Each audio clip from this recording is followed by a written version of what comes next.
Hello, I'm Evan Oben, and today I will be presenting the results of the BizCafe period. Okay, so my cafe name was The Grind, and I was in Industry 4. So, here we have my net income versus revenue page. So, as you can see, the revenue is much like a linear line, constantly increasing throughout the periods, whereas the net income resembles a horizontal line with dips and rises.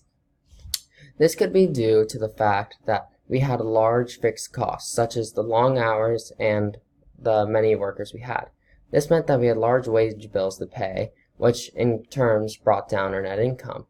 On top of this, our marketing was poor, as well as our brand awareness. This led to the fact that we sold less cups in general than the other firms, and in turn led us to have a low net income. Next, we have the revenue versus cups sold.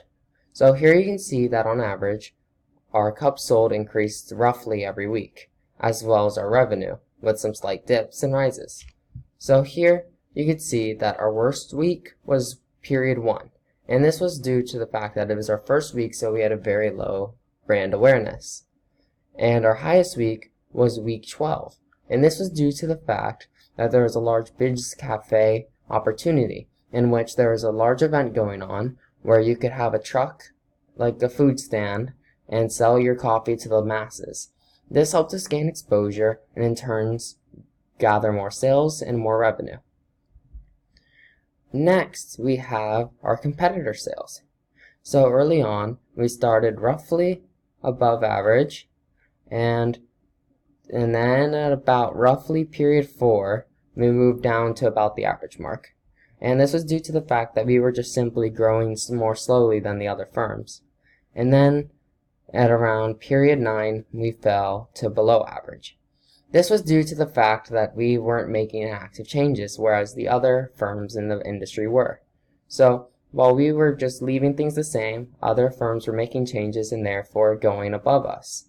And that's largely why our firm had failed to grow. And by the time we had tried to adjust and make changes, it was by far too late within the simulation.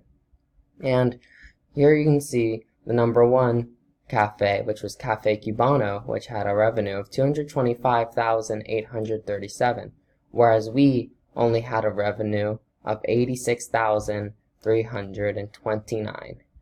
And this is largely due to how early they got off the bat, which would help back their brand management as well as marketing, which helps give them a large base of coffee seekers.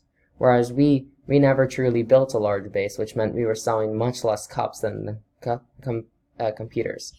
And so this is the dashboard, and you can see how each of the 3 intertwines within each other. So you can directly see how cups sold impacts the revenue and impacts our net income. And you can see how our cups sold here impacts how we fare here, because if we are selling much less cups sold than the competition, then of course we will have a smaller total revenue than them. Thank you for listening to my BizCafe Tableau assignment. Thank you.